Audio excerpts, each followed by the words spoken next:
everyone, Paul Sam. Welcome to part 2 of our Alpha Models Audi RS6 Avant video build. So today we're going to deal with the interior. So we've got a few bits to clean up: paint, prime, paint, detail paint, and then assemble together. And that'll lead us to part 3. We're going to deal with the wheels, brakes, windows, lights, and what have you. And that's the build done. So we're nearly there. Progressing along nicely, so let's jump straight in with this build and let's get cracking with cleaning up some resin, getting some primer down and some paint. Hey everyone, please subscribe to the channel, click the bell notifications, get notified of our latest videos, give the video a thumbs up or a thumbs down, and leave a comment. I do read and appreciate every comment you guys and girls leave behind. I may not reply to them all, but they are all appreciated. And there's a link in the description of the video that takes you to a big long list of all handy videos and a lot of the products I use in my videos. You now have the chance to support the video content creation by using Patreon or the PayPal me link in the description down below. All the videos always remain free to watch. This is just your chance to help support the videos. Right then, so we're back on the Audi RS6 and today we're going to deal with the interior. So as you can see, our paint now has been curing for, I think it's only 3 weeks. We've not worked on this. We're working on the Lancia and a few other projects. We've been spreading ourselves far and wide, but we're back to this today. And like I say, we're going to deal with the interior. So I'm just sorting through some parts. I'm going to quick look at what's what we're going to need for today, and what we're going to need for the subsequent parts later on to finish it. So lots of choice for the interior. Now, I could go black. It would look good in black. But I chose tan. For a bit of a change of pace, I thought we'd go with tan on the Audi. Now, it's not the most awe-inspiring of interiors. It's certainly not a pretty Ferrari or anything that's very flamboyant. But it's still quite a nice cockpit. So we've got some nice seats, nice bench seat, nice centre console, and a fairly nice dashboard as well. So we'll try and paint it up and put some detail on there as good as we can. There's lots of PE for trim in areas that you can barely see, and no PE trim for the areas that are very prominent, which is a little bit strange. I don't get it on this kit at all, but it is what it is, and we'll make the best of what we can. So we removed some of the pour plugs off the seats. I just used a knife on that. It was the easiest way to get rid of it. Bottom of the door cards, we've got my JLC razor saw. I'm just going to cut this away and then sand it flat. And obviously pick and choose your weapon of choice for removing the pour plugs. So you'll either be using just a sander, your knife, or your razor saw, or a combination of all three. As you can see on the dashboard at the front, we've got a pour plug at the front, and then we need to come at it from underneath to get rid of the angle there, because this needs to sit flat on the front of the car windscreen. So we've cut most of it off with the razor saw, and then come in and attack it with our knife. It's just a case of just scribe away at it until it's nice and flat. It's quite an effective thing to do on resin. As long as you're nice and gentle and keep the blade straight, it will tend to cut the resin off really nice. Just be careful doing this, bringing the knife towards you. I would not recommend that at all. Even though I'm there, do as I say, not as I do. For mounting for paint, I've drilled some holes in areas that you can't see. And if we can't do that, we've got clips to hold them, or we'll use double-sided 3M pads and tongue depressors to hold the parts for painting. We've got some PE grills, speaker grills, and a few other parts to paint as well.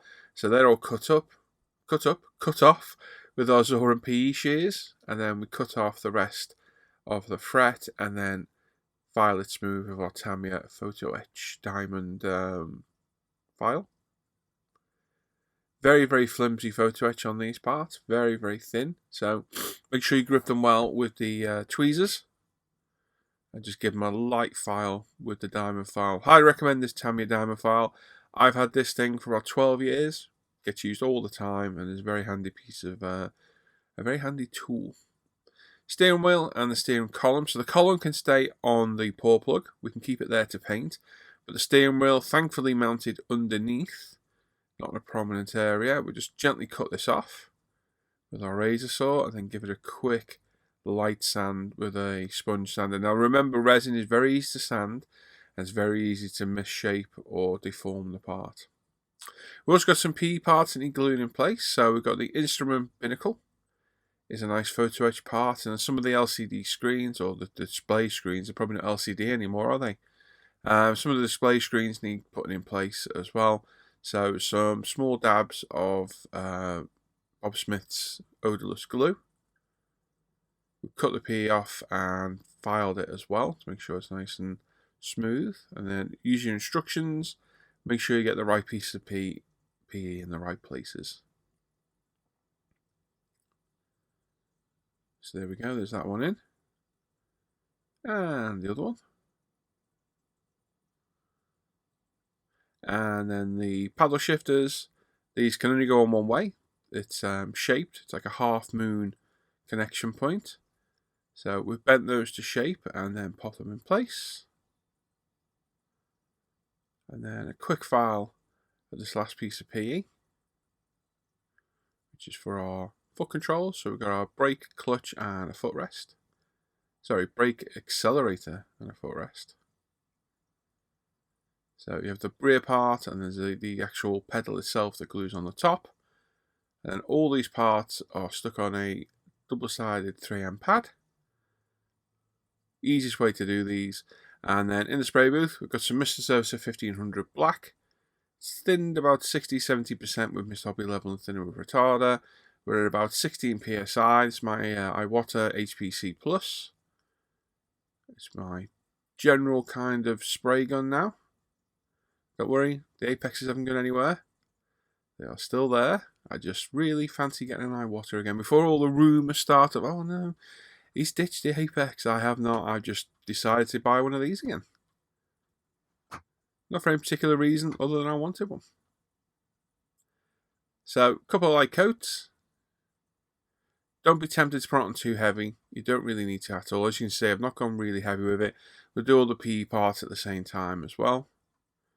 Like I say, we're about 16 psi, nice low pressure, and we're just going to give everything a couple of coats of this. So we go around, don't try and get full coverage in the first go, but we're just going to light coat on, covering everywhere, let it dry for a couple of minutes, come back, and we can put our second coat on as well.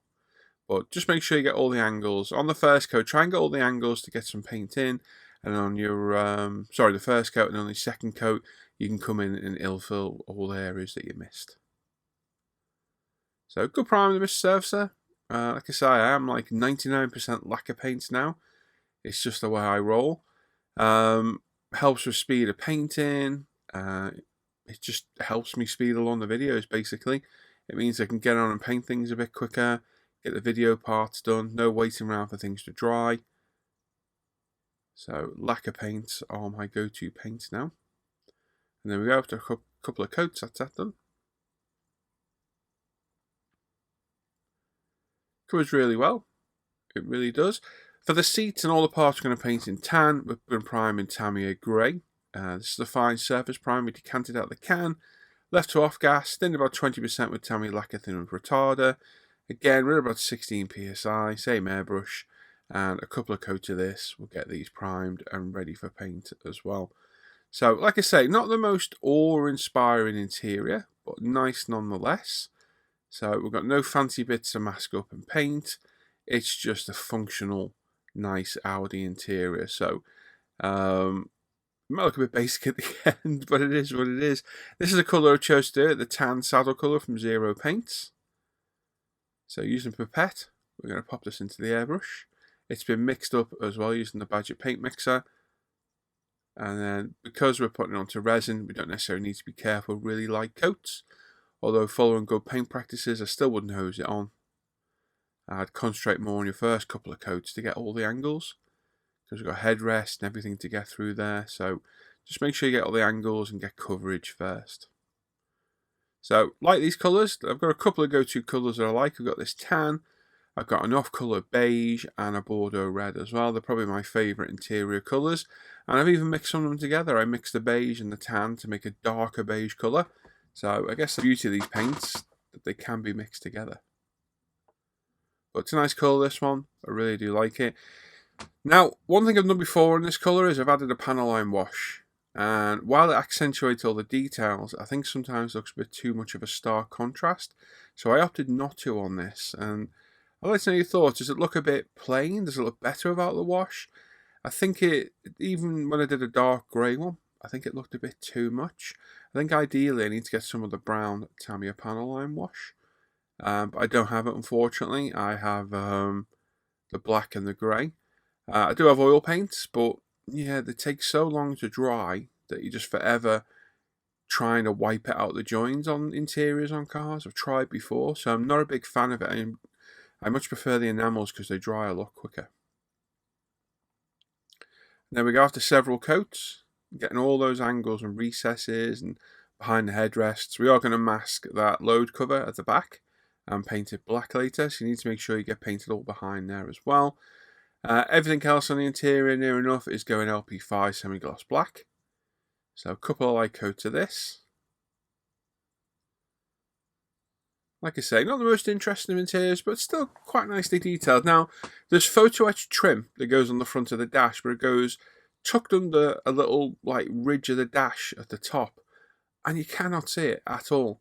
Whereas there's a very prominent chrome trim around the entire right-hand side of the dash that has nothing on it. And I tried to do it with a silver pen, and the bottom half was fine. The top half is not pronounced enough, so the pen ran, so I had to repaint the part. So yeah, I think a little bit of PE would have been good for that trim rather than the other smaller bits, or even both. But like I say, it is what it is. We'll make the best of it that we can. Like I say, all these parts painted in Tamiya LP5. I did think of doing NATO black. I think we used that possibly in the other Audi. But I thought, you know what, let's have a bit of a shiny leather this time, a little bit different. So there we go. Probably 2 light coats of this over the grey. Getting all those angles and recesses, and coverage is really good on the lacquers, really, really good. And there we go on our steering column as well. You could put the steering wheel onto the column and paint it if you want. Like I said, I just find it a bit easier to get the angles sometimes. Now these have all been drying now for a good 4 or 5 hours, and we're back here now, and we're going to mask up this rear load cover at the back. So this is going to be black. It is a black and tan interior, so we need to add some black to this part, or does it look a bit too much tan, if you know what I mean? So carefully mask it up, burnish the edge down with a cotton bud, fold the top over, and then we need to infill the rest so we don't paint all our nice seats black by accident. So we just use some 18mm Tamiya tape over the top to form a barrier, and then being wary of our angles when we spray. Being careful, we can angle the airbrush like this to carefully paint that parcel low cover in LP5.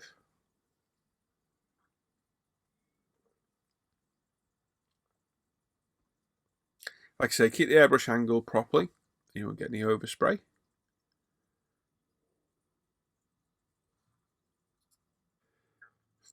Even just after 1 coat, you can see the coverage really well. This is thinned probably about 65%, 70%. I don't really measure, I kind of do it by eye, guesswork.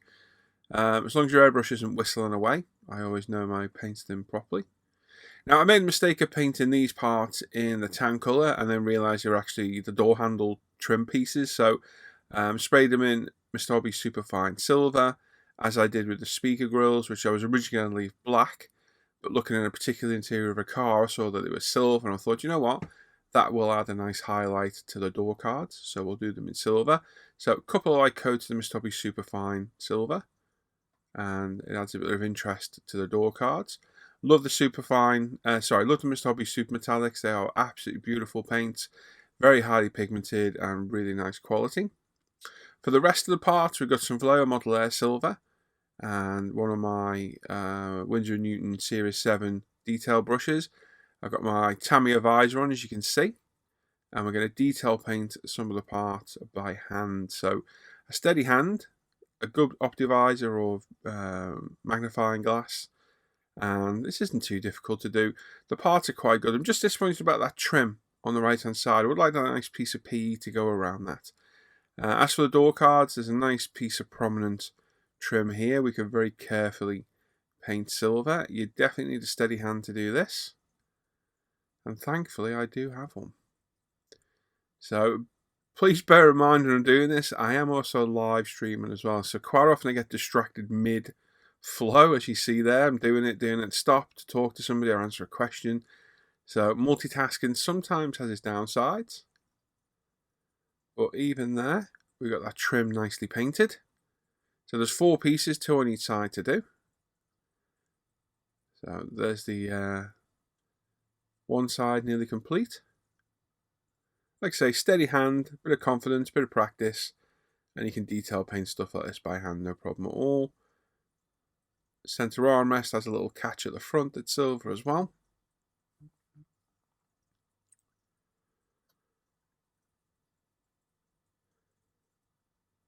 And then we've got some buttons on the armrest, which you're going to paint in model colour black. So the Model Air is the airbrush ready paint, so I like the metallics in that because they flow really well. The model colour is their brush paintable range, very, very thick paints. You need to thin these with a drop or 2 of water. The Model Air I don't thin for brush painting because they lay down really well. Like I say, nice steady hand, and you can get parts like this done no problem at all.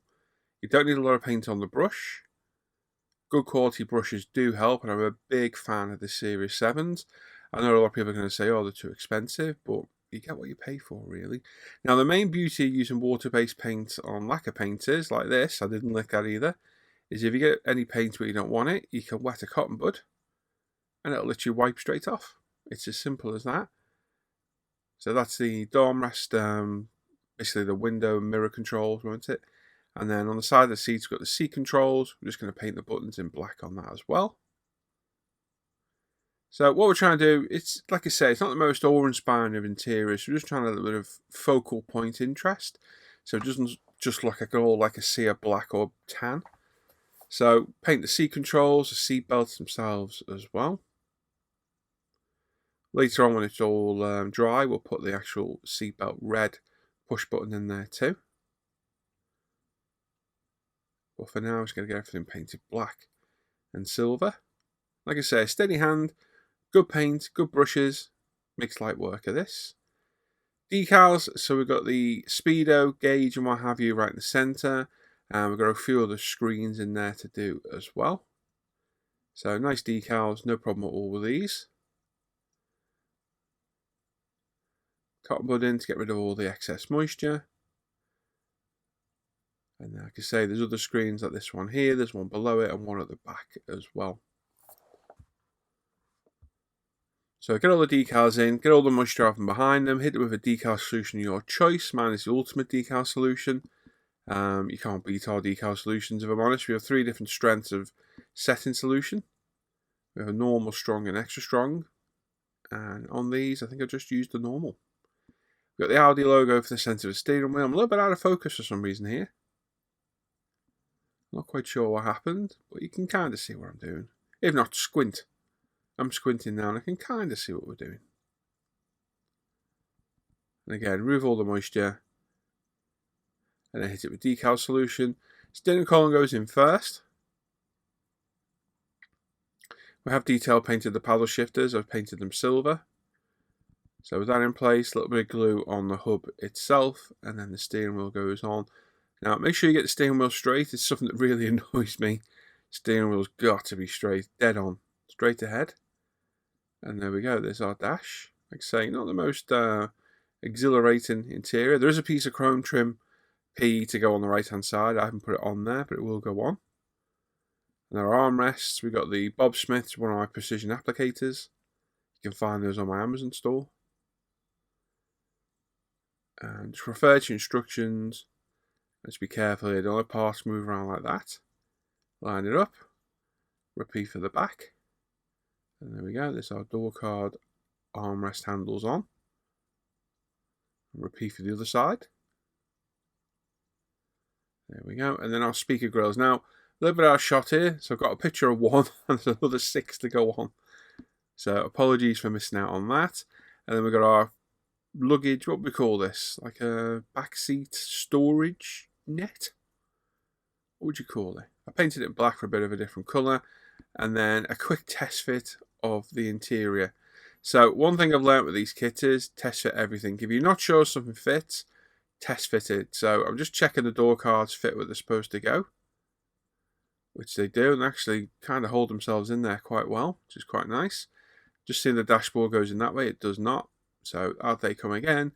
Dashboard goes in. We're not gluing anything in place yet because we're still going to polish all the body and paint the interior. But there we go, that's that. The seats are coming out just for now. We know they will stay in.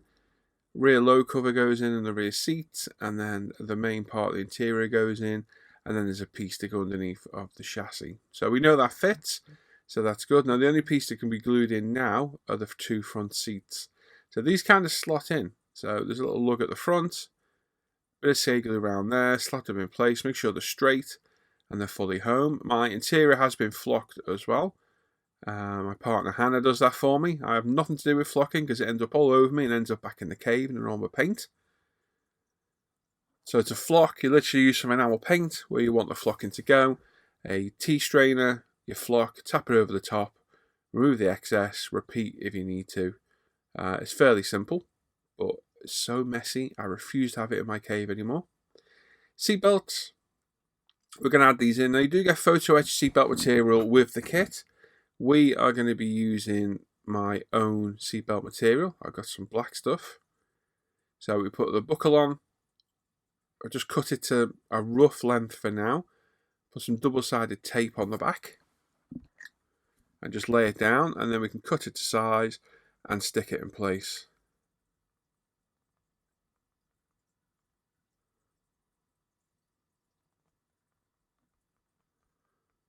And then peel the back off. We can measure it up.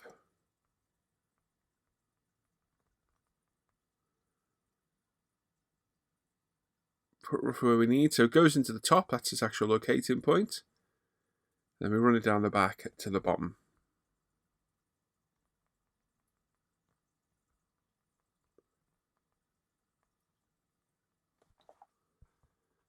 And there we go, get stuck on it. So place it down the bottom. If you need to pull it back off, it will pull back off, just be careful. Lay it down, and then we need to push it into the top. Like so. Repeat that for the other side, and there's our rear seat belts in. And again, just add a nice bit of detail to the kit. Also painted the seatbelt buckles black.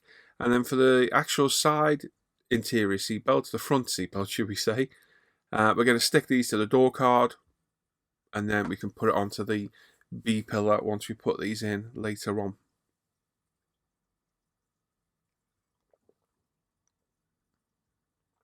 So just line it up, stick it in, line it up with the seats, make sure it's roughly where you want it. And there we go, there's all the interior done. Like I said, I did contemplate doing a wash, decided against it. Let me know what you think. Would it look better with a wash? Should I invest in some of the Tamiya Brown Paneline Wash? I think I need to. Polishing the body, you've seen me do this a million times, so I'm not going to bore us all by going over it, but we're going to use basically a combination of 2500 grit wet and dry, 8000 and 12,000 grit micromesh, and a 3000 grit Tamiya sponge. And we're going to use those where needed. So the sponge can be used on curved areas. The 2500 wet and dry I find is a bit better for actually getting rid of dust spots. I find it a bit more precise. And then the 8000 and the 12,000 to finish it off. So we either use the 3000 Tamiya sponge or the 2500 wet and dry to get rid of flaws on corners or straight edges. And then we use the 12,000 and 8,000 micromesh for everywhere else.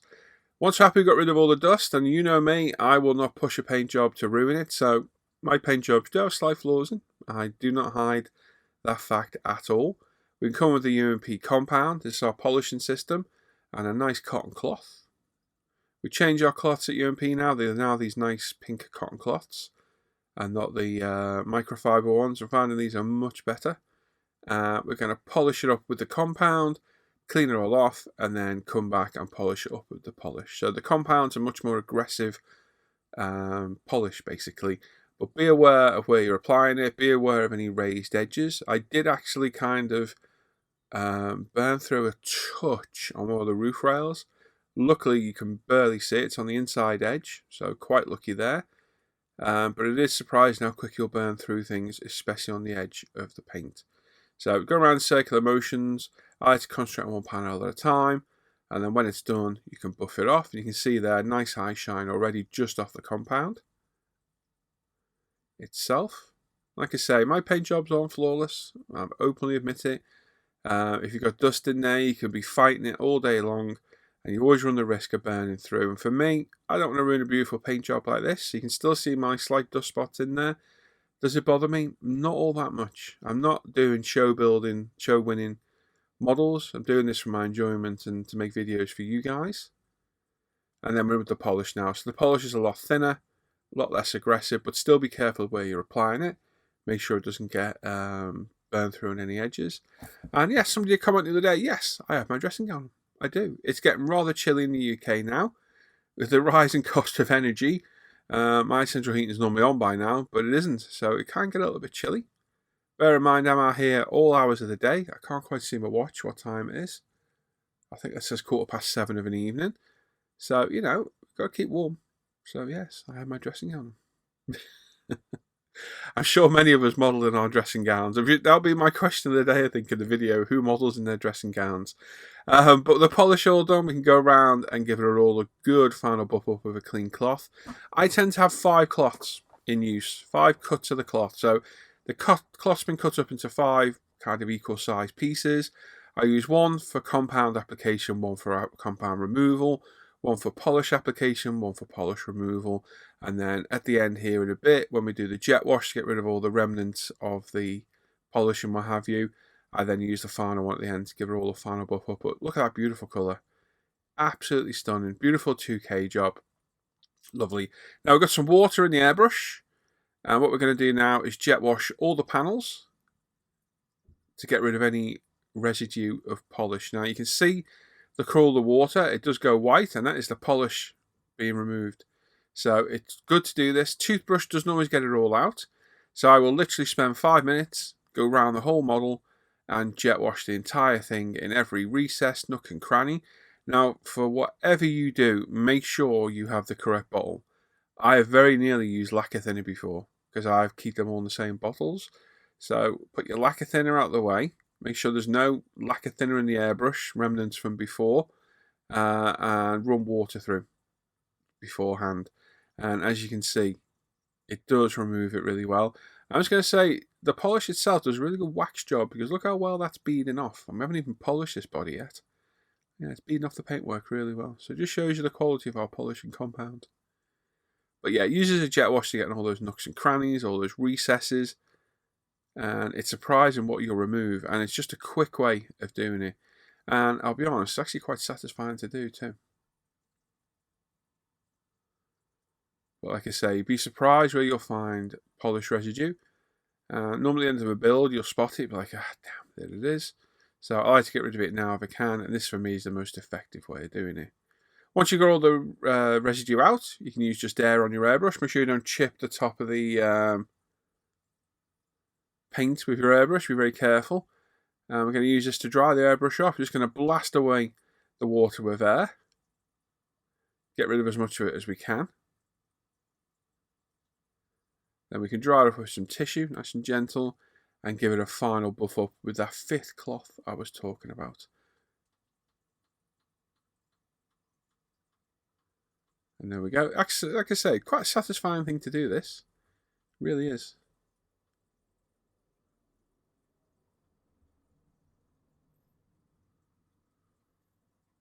There we go. Right, so with that all dried off, we can now paint our interior. So we've got some Vallejo model colour black. We are literally going to brush paint this interior. It's the simplest way of doing it. We could mask it and try and do it, but A, you're not going to see this that well. And B, it'll be a right pain to mask. So it's just not worth the time doing it really. You might as well brush paint it. So we've got a Tamiya HF flat brush. Vallejo model colour black. It's been thinned with a drop or two of water. And a few minutes of painting. We're going to paint all the interior that's not been painted black. And then we're going to do all of our wheel wells as well. Inner wheel arches will be black like this. So there's a little ridge that runs around the edge. So put the paintbrush right up to that. And run it around nice and gentle. Any excess paint, because it's water-based over the 2K especially, will literally rub right off. I'll show you that at the end in a minute. But there we go, that's that painted. That just needs to dry. Any excess from the window, A, B and C pillars, they can be wiped off with a cotton bud. anything on the wheel arches can all be wiped off as well. Literally, you just get a dry cotton bud and it just wipes it off. Because it's over the 2K, it wipes off unbelievably easy. And there we go. Leave that to dry. The job's a good one. Have a good inspect. I love this colour of this car. This Ipanina, Iron Apple, whatever the hell it is, brown is absolutely stunning. Now, the under tray on this is surprisingly detailed for one of these cars, and the lads give me a bit of a ribbon for not detail painting it. I'm never going to see it, and I'm not spending hours painting it for something I'll never ever see. We're going to prime it with Mr. Servicer 1500 black in the spray can. Couple of light coats of this, getting all the angles, but it's actually a decently thick chassis plate, and this one actually screws in place perfectly. It does. It fits in absolutely spot on. So a couple of light coats of this, leave it to one side to dry. All we need to do on the body, even the body holes are kind of pre-drilled to a short depth, is lengthen those holes, and we can use the kit supplied screws to screw the chassis in place. So nice to see this actually fits, because some of the other kits have been a little bit problematic in that it needs to screw in place. So the Mr. Servicer 1500 black, if you're struggling to find the actual potter paint, decant this stuff, thinner a little bit, it works just as well. Very handy in the spray gun. I'm just drying it off with air. That's what I'm doing here. I sped this up because it was a bit boring segment of painting. But yeah, it works just as well decanted. I've tried it. It works really well. So if you're struggling to get the pot to paint, you can buy this. And it's probably just as cost effective, to be honest, to do. Well, for me, this is just handy for painting things like this while we're on fast coverage quickly. Now, I have a confession to make. I did film, well, I thought I did, putting all the interior in and gluing it in place, but for some reason I haven't. So this is that earlier bit of footage where I was test fitting it. So imagine doing this, but we're putting glue on all the parts as well, and that's us assembling the interior. I repeated the footage because for some reason, I think I forgot to click record. Philip's going to give me hell for this. But I was convinced I'd recorded it, but I hadn't. So the front dab of the dashboard at the front gets a little dab of paint, super glue at the front. Each one of the door cards does it at the side. The seats are already glued in place. We did that earlier. And this rear partial shelf gets a few dabs of glue at the back. And this one gets none at all. That one just rests in. So imagine we glue that in place and we're good to go.